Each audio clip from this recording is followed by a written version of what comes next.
Haval Echit avtomobili uchun 36 oygacha o'z nomingizga bo'lib to'lash asosida xarid qilish imkoniyati yaratildi. Videoni oxirigacha ko'rsangiz, men Echit avtomobili haqida batafsil ma'lumot berib o'taman. Ana undan so'ng to'lov grafiklarga to'xtalamiz. Barchangizga Haval AD Master Novoy avtosalondan assalomu alaykum. Haval Echit avtomobili haqida texnik parametrlari va komplektatsiyaviy xususiyatlari haqida batafsil video ma'lumot joylashtirgan edik. Unda asosan H9, Dargo hamda H6 avtomobillari bilan Echitni taqqoslaganda qanday farqlar borligi bo'yicha ma'lumot berilgan edi. Ushbu avtomobilimizda 4 ta pozitsiya bor. Birinchi pozitsiyasi 399, ikkinchi pozitsiyasi 429, uchinchi pozitsiyasi 449 va to'rtinchi pozitsiyasi 479 million so'm hisoblanadi. Birinchi va ikkinchi pozitsiyasi ichki yonuv dvigateliga asoslangan. Uchinchi va to'rtinchi pozitsiyalari gibrid variantda tayyorlangan. Videoni avvalidan mashinani narxini aytib o'tib ketyapman. Shuning uchun bitta like bosib qo'yish yodingizdan chiqmasin.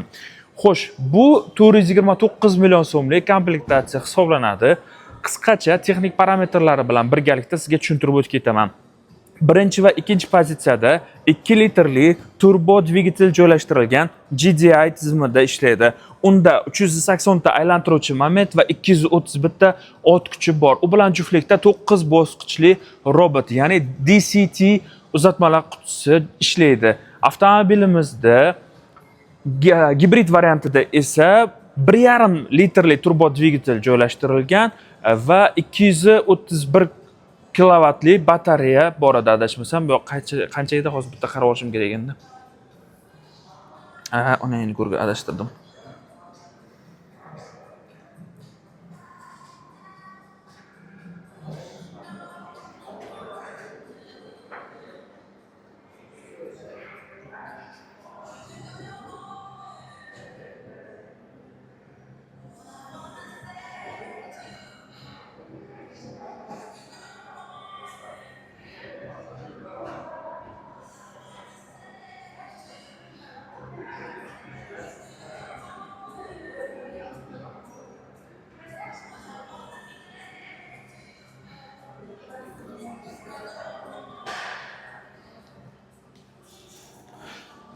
Avtomobilimizda gibrid variantida esa 1,5 litrli turbo dvigatel joylashtirilgan va u bilan bitta elektr motor ishlaydi. Avtomobilimizda gibrid variantda to'liq tokda 115 km masofani bosib o'ta oladi va undan tashqari ko'p bo'lib ketdi xato. Avtomobilimizda gibrid variantida esa 1,5 litrli turbo dvigatel joylashtirilgan. U bilan juftlikda elektr motor ham ishlaydi va u 115 km masofani to'liq elektrda bosib o'ta oladi. Umumiy yurish masofasi 1200 km ga yaqin. Gibrid variantni o'zi xarid qilish kerakmi yoki yo'qmi? Fikringiz kommentariyada yozib qoldiring. Echitni ko'proq yo'l tanlamash shaklida ishlangan. Uzunliklari bo'yicha, kengliklari bo'yicha batafsil ma'lumot berib o'tadigan bo'lsam, uzunligi 4800, kengligi 1950 va balandligi 1843 mm ni tashkil etadi. Ko'rib turibsiz, juda ham haybatli mashina. Mana bu tomondan, yon tomondan nazar soladigan bo'lsangiz, muhim jihati clearance hisoblanadi.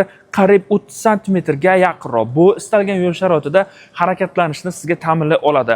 Lekin ko'pchilik mendan so'rayapti, rasxodi qanaqa? Yoqilg'i sarfi nisbatan ko'proq. To'g'risini aytish kerak, 10 litr shaharning ichida bemalol iste'mol qila oladi. Agarda yo'l sharoiti og'irlashadigan bo'lsa, undan ham ko'p oshib ketishi mumkin. Chunki avtomobilning o'zi birinchi pozitsiyasi mono privedda, ya'ni old yetaklovchi, ikkinchi pozitsiyasi to'liq privedda harakatlanadi. Va yana bitta qo'shimcha ma'lumot sizlarga aytib o'tib ketaman. Gibrid variantida 4-pozitsiyasida ikkita elektr motor o'rnatilgan. Old o'q uchun alohida, orqa o'q uchun alohida. Undan tashqari ichki yonuv dvigateli ham mavjud. U 0 dan 100 gacha 4,5 soniyada tezlasha oladi. Avtomobilimizda gibrid variantida 1,5 turboligida 150 ta ot kuchi bor, elektr motorida 177 ta ot kuchi bor. Umumiy hisobda 300 tadan oshadi ot kuchi. Bu juda ham yaxshi yurish tomonlama, abgorlarga chiqqaningizda tezlik nuqtai nazaridan yaxshigina kuch degani. Aylantiruvchi momentini o'zi ham kattagina. Bu nimaga kerak deydigan bo'lsangiz, istalgan yo'l sharoitida mana loyliklardan, qumliklardan o'tishda avtomobil o'zini gavdasini bemalol torta oladi. 19-o'lchamdagi quyma disklar bilan jihozlangan. 18 bo'ladi birinchi pozitsiyasida, ikkinchi pozitsiyalarda 19 bo'ladi. Komplektatsiyaviy xususiyatlariga to'xtalib o'tib ketadigan bo'lsam, birinchi, ikkinchi pozitsiyadagi farqlar xuddi gibriddagida ham xuddi shunaqa. Ya'ni gibridda birinchi, ikkinchi pozitsiyasidagi bilan farqlanadi va ikkinchi pozitsiyasida to'liq privat bo'lgani hisobiga differensial bloklari mavjud kardanli sistemaga asoslangan. Orqa tomonlarini ham ko'rishingiz mumkin. JVM shildiklari qo'yilgan. Bu yerda maxsus yukxonasi bor, zaxira g'ildiragini ichiga joylashtirilgan bo'lmacha hisoblanadi. Bu eshigimiz yukxona qopqog'i mana shunaqa tarzda ochiladi. Umumiy ma'lumotlarga to'xtalib o'tib ketadigan bo'lsak, avtomobilimizda o'sha slipoy zona datchiklari, ko'rinmas zonalarni nazorat qilish datchiklari sodir etganda, simsiz kalitsiz to'g'rog'i kirish, simsiz quvvatlagich, LED yoritgichlar, qayrilish chiroqlarimiz mavjud. 360 gradusli kamera, shaffof polni ko'rish tizimi, ya'ni 540 desak ham bo'ladi, chunki avtomobilning ostki qismini ham ko'rish imkoniyatiga ega bo'lasiz. Panorama tom, yomg'ir datchigi, undan tashqari akustikasi ham premium darajada. Naq birinchi pozitsiyasida 8 ta, ikkinchi pozitsiyasida 10 ta dinamiklar o'rnatilgan va qo'shimchasiga subwoofer ham bo'ladi. Eshik kartalariga ham alohida ahamiyat qaratib keting. Maxsus tuynuklar qoldirilgan. Bu maxsus tuynik nima vazifani bajaradi? Mana bu deraza parlanib ketganda parlanishni yo'qotish uchun 4 ta derazamizda ham avtomatik ko'tarilish tushish rejimlari bor. Mana bu podstakanlik juda ham noodatiy, bilasizlar, Dargo'da ham bor shunasi. Bu yaxshi. Elektron o'rindig'imiz 10 ga yaqin yo'nalishda sozlanadi. Birinchi pozitsiyasida 8 ta bo'ladi. Unda ham elektron sozlanish bor. Avtomobilimizda o'zi parkovka qilish funksiyasi ham mavjud. Uni biz to'laqonli ishlatib ko'rganimiz yo'q, lekin H6 da juda ham zo'r ishlagan. Julionda ham pamexsiz, ya'ni hech qanaqa uzilishlarsiz ishlagan. Rul chambaragimizni ham ko'rib turibsiz, ikkitagina asosga bog'langan multimedia boshqaruvi, adaptiv cruise control, chiziqlarni nazorat qilish funksiyasi, xavfsizlik tizimlari umumiy olganda yuqori darajada. Qolaversa, yostiqchalarimiz, xavfsizlik yostiqchalarimiz ham 6 tadan 8 tagacha tashkil etadi.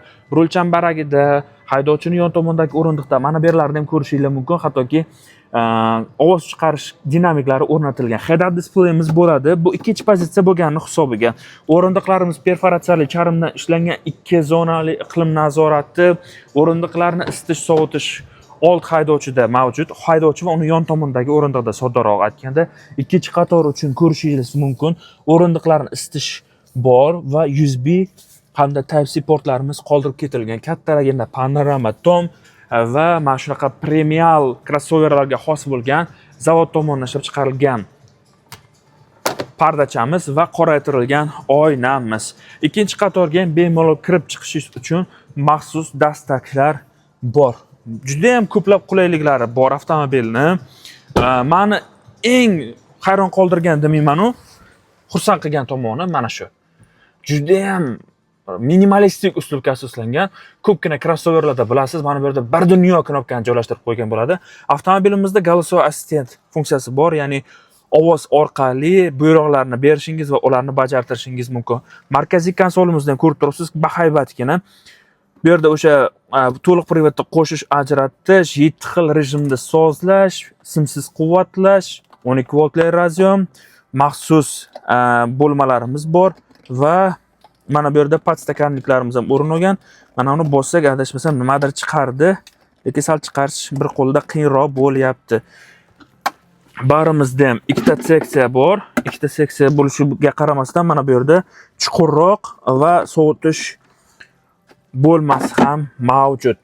Avtomobil haqida birlamchi ma'lumotlarni tez-tez sizni zeriktirmaslik uchun aytib ketaman.